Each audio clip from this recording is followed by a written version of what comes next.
Riwayat Datu Nuraya memang tidak banyak diketahui oleh masyarakat.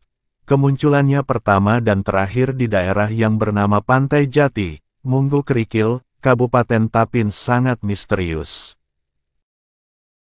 Bahkan pada pertama kali muncul, namanya juga tidak diketahui, sehingga nama Nuraya disematkan oleh Datu Suban sesuai dengan kedatangannya pada hari raya.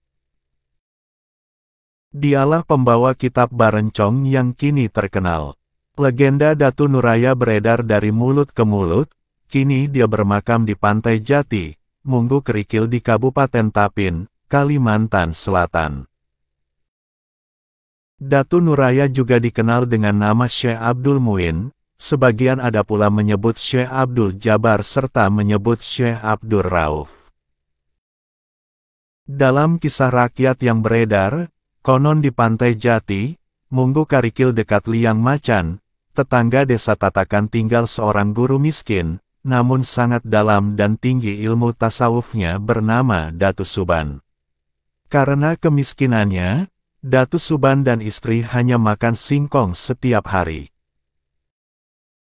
Pada saat lebaran hari raya, Datu Suban kedatangan 13 muridnya, yaitu Datu Murkat, Datu Taming Karsa, Datu Niang Talib, Datu Karipis, Datu Ganun, Datu Argi, Datu Ungku, Datu Labai Duliman, Datu Harun, Datu Arsanaya, Datu Rangga, Datu Galuh Diang Bulan dan Datu Sanggul. Ketika sedang menikmati hidangan yang disediakan tuan rumah, tiba-tiba datang seorang lelaki bertubuh sangat besar. Serta-merta mereka terkejut dan segera mengambil tombak dan parang untuk menghadang orang tersebut. "Assalamualaikum warahmatullahi wabarakatuh," kata orang besar, sambil mendekat. "Waalaikumsalam warahmatullahi wabarakatuh," jawab para datu yang tengah berkumpul. Lalu Datu Suban berkata kepada murid-muridnya, bahwa orang yang memberi salam itu insya Allah akan berniat baik dan tidak membahayakan mereka. "Maaf, siapa saudara yang datang dan dari mana asalmu, serta apa maksud saudara?" tanya Datu Suban. Si raksasa hanya menjawab dengan ucapan zikir, "La ilaha illallah."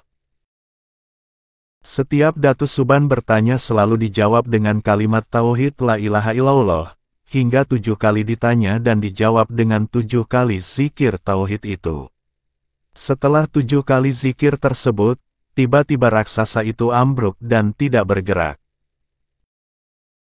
Lalu para datu menghampiri dan memeriksanya, ternyata orang besar itu telah meninggal dunia, serentak mereka berucap, "Inna lillahi wa inna ilaihi rajiun." Melihat keadaan yang demikian, para datu yang berjumlah 13 orang tadi bingung, bagaimana cara memandikan dan menguburkannya. Apalagi saat itu musim kemarau panjang, biasanya tanah sangat keras, sedang lubang untuk penguburan harus lebar dan panjang sesuai dengan tubuhnya yang sangat besar. Dan untuk memandikannya juga diperlukan air yang sangat banyak. Konon di tengah kebingungan para datu, tiba-tiba hujan turun dengan lebat, dan ketika mereka mengangkat jenazah dengan mengerahkan tenaga penuh, ternyata tubuh orang besar itu sangat ringan, hanya seperti segumpal kapas. Serentak mereka berseru Subhanallah. Sebelum mereka membersihkan mayat itu, Datu Suban menemukan sebuah tas selempang dari dalam pakaiannya. Setelah membukanya ternyata terdapat sebuah kitab yang akhirnya terkenal dengan sebutan Kitab Barencong. Para datu mulai membagi tugas. Membersihkan mayat adalah Datu Argi, Datu Niang Talib, Datu Ganun, Datu Labai Duliman, Datu Ungku, sedangkan Datu Karipis bertugas mencari batu nisan dari batu alam. Sedang yang lain membuat lubang kubur di Gunung Munggu Kerikil dekat Munggu Tayuh. Konon lubang yang digali tidak cukup untuk mengubur jenazah itu, terpaksa kakinya harus dilipat sehingga tubuhnya seperti huruf hamzah.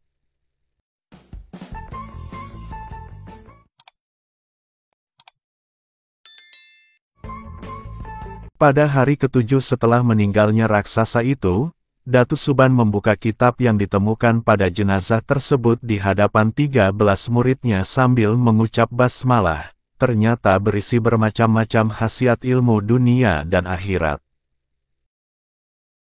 Akhirnya orang besar atau raksasa tersebut diberi nama Nur Raya, karena dia datang pada hari raya dan wafat pada hari itu juga, dan sesuai dengan badannya yang raya atau sangat besar. Nuraya berarti pembawa cahaya yang sangat luas seperti raya, dengan panjang kuburnya kurang lebih 60 meter, dengan kaki dilipat, kalau tidak dilipat mungkin bisa sampai 100 meter, dan lebar kurang lebih 6 meter. Setelah para datu meninggal, tidak ada yang mengetahui di mana letak makam Datu Nuraya. Namun beberapa tahun kemudian penduduk Munggu Tayuh, Tatakan, ketika malam hari sering melihat cahaya yang memancar dari tanah di sekitar benteng Munggu Tayuh naik ke atas langit. Salah seorang penduduk yang penasaran, berusaha mencari asal sumber cahaya tersebut, dan orang itu menemukan dua batu yang besar dengan jarak 45 meter lebih, dan persis seperti batu nisan yang menghadap ke arah kiblat.